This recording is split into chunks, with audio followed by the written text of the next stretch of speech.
এই তোমরা ভেবো না কিন্তু যে আমি পাগল হয়ে গেছি। তোমাদের কি মনে হচ্ছে আমি হাসছি, আমি ঠোঁট কামড়াচ্ছি? দেখতে পারছো না? ঠোঁট কামড়ালেও তোমাদের মনে হয় যদি হাসছি তাহলে আমার আর কিছু বলার নেই। আর এসব কোনো নাটক ফাটক নয়। আমার চোখ মুখ দেখছো, আমাদের চোখ মুখ দেখছো, আমি একদম ঘুমাতে পারছি না। আশা করি তোমরা বুঝতেই পারছো কি বিষয়ে কথা বলছি। হ্যাঁ হ্যাঁ, আবার শুরু হয়ে গেল নাটক। আজকে বোধহয় 12 episode, to be continue. MSL থামবে না, কারণ ভিউজ তো সেই লেভেলে হচ্ছে বলেই তো দিল। অনেক ভালো ভিডিও করার চেষ্টা করেছি আজকে, কিন্তু পুরো কইরা দিল। অনেক ভালো ভিডিও, অনেক নর্মাল ব্লগিং করার চেষ্টা করেছি, তোমরা কেউ দেখছো না। বাধ্য হলাম আমাদের ঝগড়া, আমাদের এই সমস্ত সামনে আনতে। নাটক এখনো স্বীকার করছে না, কিন্তু বলছে কমেন্ট বক্স দেখছে, কন্টিনিউ কমেন্ট বক্স দেখছে। তোমরা যে বলছো হাসছি, আমি এরকম এরকম করি ক্ল্যারিফিকেশন দিতে লাগলো। ওটাকে হাসি বলে?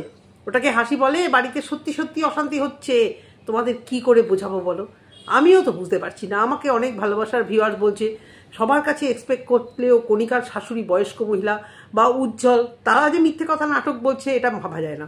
বুঝতে পারছো কণিকা? এই সমস্ত ভালোবাসার ভিউয়ার্সরা যখন জানতে পারবে তোমার এটার মধ্যে নাটকীয়তা অনেক বেশি ছিল, তখন তারা কিভাবে হার্ট হবে? তুমি এইভাবে মানুষের ইমোশন নিয়ে এইভাবে খেলে যাচ্ছ কণিকা একটু ভিউজের জন্য। এত আকাল পড়েছে, প্রচুর টাকা তো রোজগার করেছো নিশ্চয়ই, তুমি সেটা কিছু হলেও সেভিংস করেছো। চলুক না নর্মালভাবে, হ্যাঁ স্বাচ্ছন্দ্যভাবে না থাকো, নর্মাল অর্ডিনারিভাবে থাকো। বাড়ি ঘর তো সব হয়ে গেছে, না হয় এসি সারাদিন না চালিয়ে কিছুক্ষণ চলে চালাবে। হ্যাঁ, তোমার হাজব্যান্ডের চেহারা এবং অসুস্থতার জন্য তোমাদের নাকি সবসময় এসিটা লাগে।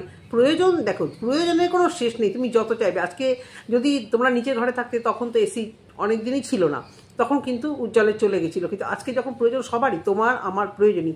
গাড়ি থাকলে আর ইচ্ছা করে না বাসে গাড়ি অটোতে ওঠা, আবার গাড়ি না থাকলে মানুষ সত্যিই অভ্যস্ত।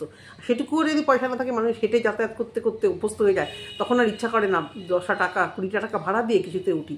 মানুষ অভ্যেসের দাস, সেই জায়গা থেকে নামতে সত্যিই কষ্ট হয়। তা বলে নিজের মান সম্মানটাকে বিলিয়ে এইভাবে দিও না। এত নেগেটিভ কমেন্ট, এত খারাপ কমেন্ট তোমরা কি দেখতে পাচ্ছ না কণিকা? আর ঠিক এই এক টাইমে রোজ, এই আজকে নিয়ে 12টা এপিসোড, তুমি ঠিক একটা টাইম মতো আগের দিন ঝগড়ার কথা নিয়ে ক্যামেরা খুলে বসছো, না ব্লগিংয়ে কিছু দেখাচ্ছ, না কিচ্ছু দেখাচ্ছ। সকালবেলা ক্যামেরা অন করে সেই একই ভেজর। আর ভিউয়ারদেরও ভাই বলিয়ারি, ভালো তো চলুক না ভাই। কিছু তো একটু খাদ্য দিয়েছে, একটুখানি দিয়েছে যখন আকাল পড়েছে কন্ট্রোভার্সি টপিকে। তারপরে ও মানে ঠিক করলো যে দূর বাবা, আমার ভিডিও তো কেউ দেখেই না, হ্যাঁ আমার থেকে ছোট চ্যানেলের ভিউজ অনেক বেশি হয়ে যাচ্ছে। তারপর রোজ সকালবেলা একটা টাইম করে ঠিক ভিউয়ার্সরাও বোধহয় মুখিয়ে বসে থাকে, না হলে 36 মিনিটে 2500 ভিউজ। 36 মিনিট আমি যখন দেখেছি তখন জাস্ট 36 মিনিট হয়েছে। জাস্ট আমি রান্নাঘরে মানে সবজি পাতি নিয়ে ছুরি ফুড়ি নিয়ে বসেছি, তারপরে দেখি হ্যাঁ আয়া পড়ছে, ঠিক টাইম মতো আয়া পড়ছে, আর চোখের জলের একটা থাম্বনেল। কিন্তু ভিডিওতে কোথাও কান্নাকাটি দেখলাম না। এগুলো কি শুধুই কষ্টের কথা শেয়ার করা ফেসবুকে? আর সেই কষ্টের কথা শেয়ার করে মনিটাইজেশন অন করে কিছু টাকা আসলে তো কষ্ট কেন? ফ্যামিলি সবাইকে বেঁচে দাও আর কি। সবার যখন সাপোর্ট আছে, কণিকা ভাবছে আমার নিজের দিক থেকে তো আমি জানি যে আমার বাড়িতে কি হয়েছে না হয়েছে। আমি এখনও বুঝতে পারছি না, কখনো যেন মনে হচ্ছে অনেক কিছু মনের কথা বেরিয়ে আসছে, কিন্তু কণিকাকে সেটা এক্সপেক্টই করতে পারছি না যে ওদের বাড়িতে এই ধরনের ফ্যামিলিকে ইচ্ছা। ফ্যামিলি বন্ডিং অনেকে হাস্যকৌতুক করছে।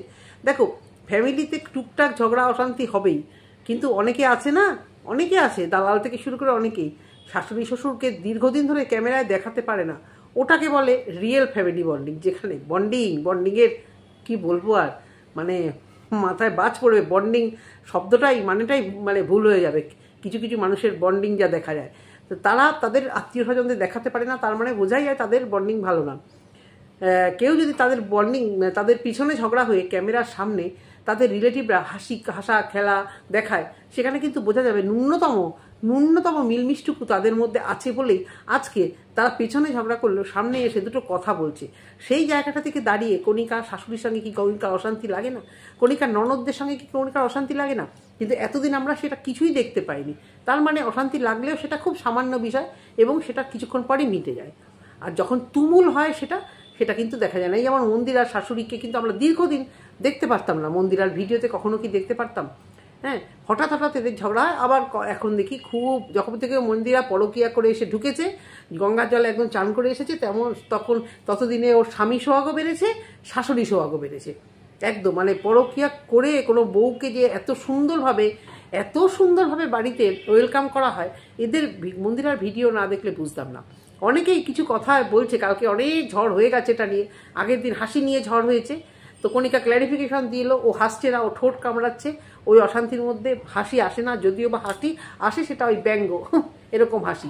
যদিও দেখো বারবারই আমি বলছি, আমি যেহেতু স্বচক্ষে ভিডিওটা আমার সামনে আসেনি, আমি সেই জন্য এখনও বলতে পারছি না যে মানুষ কোন অ্যাঙ্গেল থেকে ফটো নিয়ে, অনেক সময় যে বলে না দড়িতে সর্পভ্রম, আমরা দেখতে আমরা ইয়েতে পড়েছি, আমরা বাংলায় পড়েছি, বাংলা না কিসে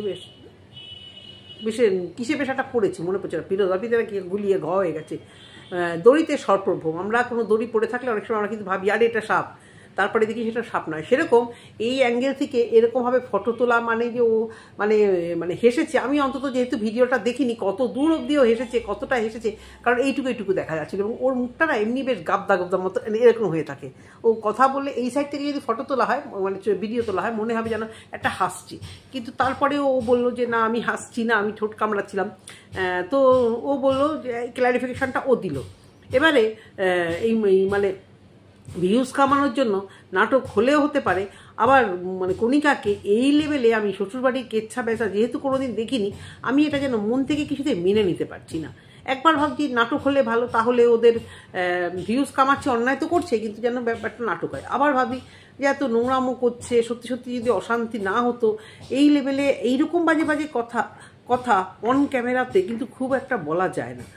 দুটোর দিকেই এখন ব্যাপারটা হয়ে গেছে কি, কখনো মনে হচ্ছে এখনো যে হয়তো সামান্য অশান্তি হয়েছে, আর এই এক টাইমে মনিটাইজেশন অন করে ঠিক চলে আসে ভিডিওটা, আর তার ঠিক 2-3 ঘন্টা পরে সোনা পাগলি ভিডিও চলে আসে। ও বাবা, একে তো পাগলি বলা যাবে না, তো আজকে বলেছে আমি পাগল, কি আমার কি মাথা, কি বললো ও বাড়িতে যাওয়ার মতো আমার মাথা কি প্রচণ্ডটাকে কি প্রকণ্ড না কি একটা বলে ফেললো, কথাও বলতে জানে না, মানে মিথ্যে কথা তো সাজিয়ে গুজিয়ে বলতেও পারছে না।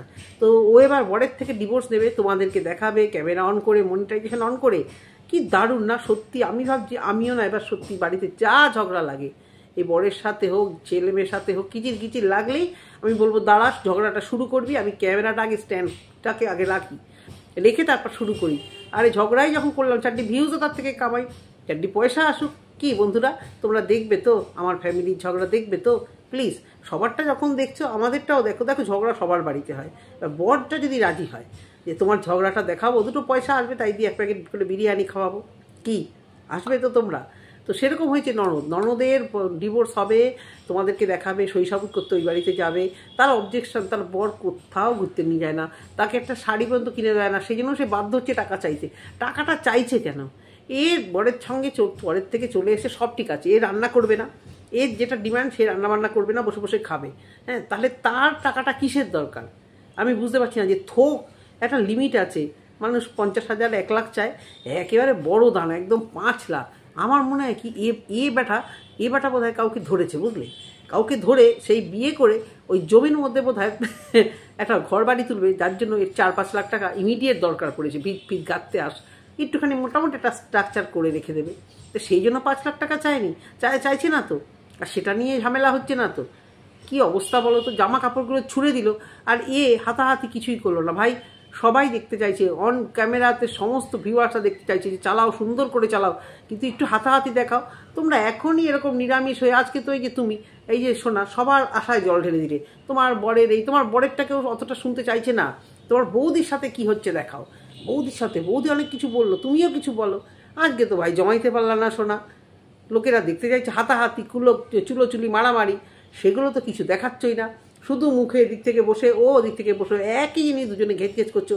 কিন্তু দেখো ভিউয়ার্সদের ধৈর্য, হ্যাঁ সত্যি আমি সেলুট জানাচ্ছি ভিউয়ারদের, কি প্রচণ্ড ভিউ দিচ্ছে। আমার কথা বাদ দাও, আমাদের কথা বাদ দাও, আমরা কন্ট্রোভার্সি ক্রিয়েটার, আমাদের দেখতে হবে, সেই নিয়ে বলতে হবে, কিন্তু ভিউয়ার্সরা দেখবো না করে কি প্রচণ্ড ফেসবুক আর ওয়াইটিতে ভিউ দিচ্ছে। এত ভিউয়ার্স আসছে কোথা থেকে? নিশ্চয়ই যারা ওয়াইটিতে দেখছে তারা নিশ্চয়ই ফেসবুকে যাচ্ছে না, আবার ফেসবুকের ভিউয়ার্সরা নিশ্চয়ই ওয়াইটিতে আসছে না, একই জিনিস নিশ্চয়ই 2-3 বার করে কেউ দেখছে না। কিন্তু বলো কি লেভেলে মানুষ মানে কুটকাচালি দেখতে ভালোবাসে, কি লেভেলে, যতই তুমি ভালো ব্লগিং করো, ঘোরো বেড়াও, এই কুটকাচালি দেখতে মানুষ যে কি প্রচণ্ড ভালোবাসে। কারণ এদের এই সমস্ত ব্লগারদের সেরকম কিছু ভালো তো দেখানোর কিছু নেই। রান্না খাওয়া দেখতে দেখতে মানুষ বোর হয়ে গেছে। যাকে বলো, ম্যান্ডি বলো, মন্দিরা বলো, পিয়া বলো, তোমার বলো, টিন বলো, আজকে কণিকা, সেই লেভেলে তো কিছু দেখার নেই। কোনো ইনফরমেটিভ ভিডিও বা কালচারাল কিছু সেসব কিচ্ছু নেই এদের এই ব্লগিংয়ে আছে। তো ব্লগিং দেখে দেখে মানুষ বোর হয়ে যাচ্ছে। তাহলে ফ্যামিলি কেচ্ছা বেচতেও এরা দুবার ভাবছে না। ফ্যামিলি কেচ্ছা পরিবারের লোকগুলোকে মানিয়ে গুছিয়ে নিয়ে যে টাকার জন্য করছি আমি। তবে মানে কণিকা খুব ভুল করছে, কণিকা কিছুতেই থামছে না। এবং মানে আমার মনে হয় যতদিন এই ভিউজটা কন্টিনিউ থাকবে, ডেসপারেট হয়ে গেছে ও কিছুতেই থামবে না, এটা রোজ বলবে। তা বলি কি কণিকা, এটা কি বিচার সভা? তুমি বলছো এখানে শুরু করবে, এখানে শেষ করবে। এখানে তোমাকে শুরুই বা করতে বলে কে আর শেষই বা করতে বলে কে? টাকা কিছু আসছে, ভিউজ কিছু আসছে, তার বিনিময় দিনের শেষে এই যে নোংরা কমেন্টগুলো নিতে পারো। তুমিও মন্দিরার মতো এরকম নোংরা কমেন্টগুলো, টিনার মতো ওই রকম নোংরা কমেন্ট হজম করে সেই টাকা দিয়ে ভাত ডাল খাচ্ছ, মেয়েকে দেখাশুনো করছো। তোমরা ব্লগাররা সত্যি সব এক জাতের হয়ে গেলে। তোমার কাছ থেকে এটা কি আশা করা গেল? তুমি এত কেচ্ছা, তুমি নিজেই বলছো আমি কোনোদিন কিছু বলিনি, আমি ফ্যামিলি কেচ্ছা কোনোদিন বলিনি, আজ বসতে বলেছি। আজ কেন বলছো? নর্মাল ভিডিও দিতে নাই বলতে এইগুলো। এই জায়গাটা থেকে তো মনে হচ্ছে মানে শুধুমাত্র ভিউজের জন্য তুমি এগুলো বসতে বলছো। নাহলে এখানে কে বিচার করবে তোমার? দু চারটে কন্ট্রোভার্সি কি এটা তোমাদের কেউ পরে বলবে, তোমাদের কেউ এগেনস্টে বলবে। তো তা দিয়ে তো তোমার জল গরম হবে না, তোমার সংসারে অশান্তিটাও কমবে না। প্রতিনিয়ত ক্যামেরা অন করে 1 ঘন্টায় তুমি, আর তার 3-4 ঘন্টা পরে তোমার এই চলে আসছে, তোমার ননদ চলে আসছে। আজকে ননদ তোমার নামে অত কিছু বললো না, পুরোটাই তার বরের নামে বললো। মানে ও কী বলবে, কী শুরু করবে, কী শেষ করবে নিজেও জানে না। প্রতিটা সেন্টেন্সে ভুলভাল। চোখটা দেখাবে, দেখো তো ঘুম হয়েছে কি না, দেখো তো আমার কি অবস্থা। আর তোমরা আশা করি ভালো আছো, আমি ভালো নেই, আমি কোথা থেকে ভালো থাকবো? তোমরা তো ভালো থাকবে। ভাই আমরাই বা ভালো থাকছি কোথা থেকে? তুমি ভালো থাকতে দিচ্ছ কোথা থেকে? তোমাদের এই রোজকার এই গুটকা চালিতে আমরাই বা ভালো থাকি কি করে? যে একটা সুন্দর ফ্যামিলি দেখেছিলাম, এর সাথে ওর সাথে তার সঙ্গে বন্ডিং, এ বাড়ির খাবার ও বাড়ি, ও বাড়ির খাবার এ বাড়ি। আর সবচেয়ে আশ্চর্যজনক একটা ব্যাপার লাগছে যে এদের দুজনের যেহেতু চ্যানেল আছে, কেচ্ছা কাহিনী নিয়ে এরাই বসে পড়েছে। না, এদের বড় ননদও বসেছে, সামান্য একটু দিয়েছে, কিন্তু দেখো দাদার কোনো ভূমিকা নেই, কারণ দাদার চ্যানেলও নেই, ভূমিকাও নেই। এই একটা দিক থেকে দেখো বোঝাই যাচ্ছে যে মানে এটা ব্যাপারটা পুরোপুরি নাটক। দাদা না আসছে না, দাদার কথা একটু এরা বেচছে, কিন্তু যেহেতু দাদার চ্যানেল নেই, দাদা কিন্তু কারোর ক্যামেরাতে আসছে না বা কিছু করছেও না। এখন ওখানে বড় ননদও কিছু খুঁচিয়ে তার শ্বশুরবাড়ি সম্পর্কে মানে একদম ভালো খেলায় মেতেছে। যে বলছি না, যাওয়ার আগে শেষ কামড়। প্রতিটা ভিউয়ার, কিছু ভিউয়ার যারা তোমাকে ভালোবাসে, তারা কিন্তু এই ব্যাপারটাকে যারা মেনে নিয়েছে, সত্যি কথা, তো যখন জানতে পারবে কণিকা এই ব্যাপারটার মধ্যে নাটক, তোমার কোনো আইডিয়া আছে কিভাবে তুমি তাদেরকে আঘাত দিচ্ছ, কিভাবে তারা ছুঁড়ে ফেলবে? এর ফল কি ভালো হবে কণিকা? সব বুঝতে পারছো, ভিউজের নেশায় পাগল হয়ে যাচ্ছ। তুমি এখন বলছো তুমি হাসোনি, তাহলে তোমার ননদ যদি ভিডিওটা রেখে দিত, সেটাতে কিছু যায় আসতো না। তোমার ননদ যদি মনের মধ্যে ঠাকুর ঘরে কে রে আমি তো কলা খাইনি, ওই জায়গাটা এডিট করলো কেন? পার্টিকুলারলি ওই জায়গাটা তোমরা তো ওখানে ধরা খেয়েছো। তোমরা ভিডিওটা দিয়েছো, সেটাতে জানা লোকেদের মানে খারাপ ভেবেছে তুমি, কিন্তু ভিডিওটা কেটে ওই জায়গাটা একটু কাট করে কেটে এডিট করে পোস্ট করাটা, সেখানে পুরোটাই বোঝা গেছে যে তোমরা একদম তোমরা নিজেদের মধ্যে নিজের একটা গট আপ সেটা গেম খেলছো। তুমি হেসেছিলে, এবং সেই হেসেছিলে বলে ননদ পার্টিকুলার ওই জায়গাটা বাদ দিল। এই যে তোমরা এই যে মানে ভিডিও কেটে ভিডিও দেওয়া, এখানে পুরোপুরি তুমি যতই ক্ল্যারিফিকেশন দিতে বসো, তুমি ঠিক বসে পড়েছো যে আমি জানতাম এটাই হবে, না আমি হাসিনি, কিন্তু কতদিন আর ভিউয়ারদের মুখেই বানাবে? এখনও ভিউয়াররা এন্টারটেন হতে যাচ্ছে। দেখি কিউরিসিটি বশত দেখি তো আজকে কি ছেড়েছে। লিখছে লোকেরা, সকাল সকাল এসে গেছে, সকাল সকাল বসে পড়েছে, সকাল সকাল মানে মিথ্যে ঝুড়ি নিয়ে মিথ্যা লাইফস্টাইল বসে পড়েছে। কিন্তু তারা দেখতেও আসছে। কিন্তু তোমার কি ভালো লাগছে? তোমার কমেন্ট বক্স কি এরকম ছিল? ভালো লাগছে দেখতে? কিন্তু ওই যে তোমরা মানে কিছুতেই স্বীকার করবে না, যতদিন পারবে চালিয়ে যাবে, কারণ ভিউজ তো হচ্ছে। এটা তো সত্যি কথাই। ভিউয়ার্সরা যতদিন ভিউজ দেবে এবার টানতে থাকো, চালাও, কন্টিনিউ করো, to be continue Kanika. My simple lifestyle এখন পুরো কি বলবো আর, যুদ্ধ লাইফস্টাইলে তৈরি হয়ে গেছে, যুদ্ধক্ষেত্র তৈরি হয়ে গেছে। দুজনে কন্ট্রোভার্সি ভিডিও নিয়ে সকাল সকাল বসে পড়ছে। আজকে আর ননদ তেমন কিছু পায়নি, আজকে তার বরকে নিয়ে বসে পড়েছে। বর বেড়াতে নিয়ে যায়নি কখনো, বর কখনো ভালোবাসেনি, সেই জন্য ও ভালোবাসার লোক পেয়ে দেখো গিয়ে ও আবার কোথাও ঘর বাঁধতে শুরু করেছে। কারণ বয়সটা এখনও ছুকছুকি বাইক যাবে কোথা থেকে, ছোটো বয়সে বিয়ে দিয়ে দিয়েছে, মেয়ে হয়ে গেছে, সাথে সাথে মেয়ে বড় হয়ে গেছে।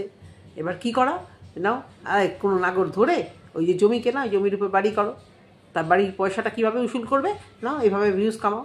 বৌদিও ভাইয়ের বউ বলে দিয়েছে এভাবে ভিউজ কামাও, দেখবে 5 লাখ টাকা কেন আরও বেশি টাকা উঠবে, তাই দিয়ে তুমি ওখানে বাড়ি করে ফেলবে। আমার টাকা দিতে হলো না, এই কন্ডিশন। ভাই আর ভাইয়ের বউ ব্যবসা করছে, ভাইয়ের বউ আর ননদ ব্যবসা করছে, একসাথে মিলিত প্রচেষ্টায় ব্যবসা। এটাই হচ্ছে গিয়ে মেন কারণ। হাসির ক্লারিফিকেশান দিতে বসেছে।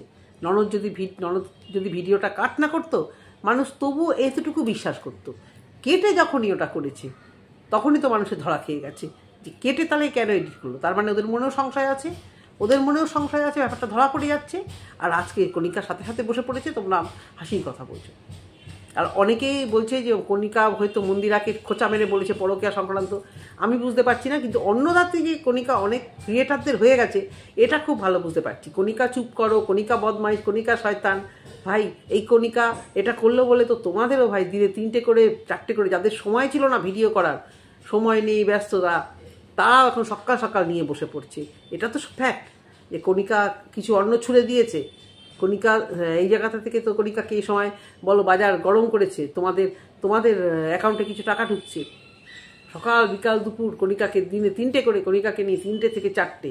যারা ভিডিও করা ছেড়ে দিয়েছিল কন্ট্রোভার্সি কিছু মানুষ, তারাও তো এসে ভিউজ কামিয়ে যাচ্ছে। তাহলে কণিকা তো সব তোমাদেরও অন্নদাত্রী হয়ে গেছে। আমার মনে হয় না ও মন্দিরাকে মিন করে কিছু বলেছে, মানে বুঝতে পারছি না কাকে মিন করে বলেছে। তো যে হয়তো কিছু মিন করেনি, মনে হয় কোনো মানে ভিউয়ার্সকেই বলেছে, যে ভিউয়ার্স আগে ওকে নোংরা কমেন্ট করতো, সেই ভিউয়ার্স বোধহয় আবার নোংরা কমেন্ট করছে, সেই জন্য বোধহয় ও অত বাস্ট হয়ে গেছে। তো ঠিক আছে, চালাও কণিকা, যা ভিডিও দেবে দয়া করে অভিনয় করো, যাই করো, এডিট করো না। এডিট করলে মানুষের কাছে আরও বেশি ধরা খেয়ে যাবে। কিছু ধরা খেলেও এখনও ভালোবাসার ভিউয়ার্সরা মন থেকে, আমারও তাই, মন থেকে মানতে কষ্ট হচ্ছে যে তোমরা মানে এই পরিমাণ নোংরামো শুরু করেছো ভিউজের জন্য। এই বিশ্বাসটা যখন ভিউয়ারদের ভাঙবে, মানে ভালোবাসার ভিউয়ার যারা একদম মন প্রাণ ঢেলে তোমাদেরকে দেখে, তোমার কপালে কিন্তু অনেক দুঃখ আছে, এইটুকু জেনে রাখো। তোমার ননদের কিছু হবে না, ওই এমনি পাগলি, তোমার ওর মেয়েকে তো তুমি বড় করেই দিয়েছো, আর ও মা আছে, সবাই আছে। তোমার তো যেরকম দেখাও তোমার প্রচুর টাকার দরকার, জানি না তুমি এত টাকা রোজগার করে কী করেছো, এটা এখনও অবধি বুঝলাম না। ওয়াইটি থেকে, ফেসবুক থেকে এখনও তো রোজগার করছো যেটুকু হতো, কিন্তু তোমার পোষালো না, আরও দরকার। নাও, এবার নাও, পুরো হোল ফ্যামিলি মিলে শুরু করো। তারপরে এন্ট্রি নিলে ভাসুর, সেটা দেখতে আরও বেশি ভালো লাগবে। জানি না কবে এন্ট্রি নেবে। তো বন্ধুরা, ভিডিওটা এই অবধি। যদি তোমাদের ভালো লেগে থাকে অবশ্য করে চ্যানেলটিকে লাইক করো। ভালো থেকো, সুস্থ থেকো, সাবধানে থেকো। টাটা।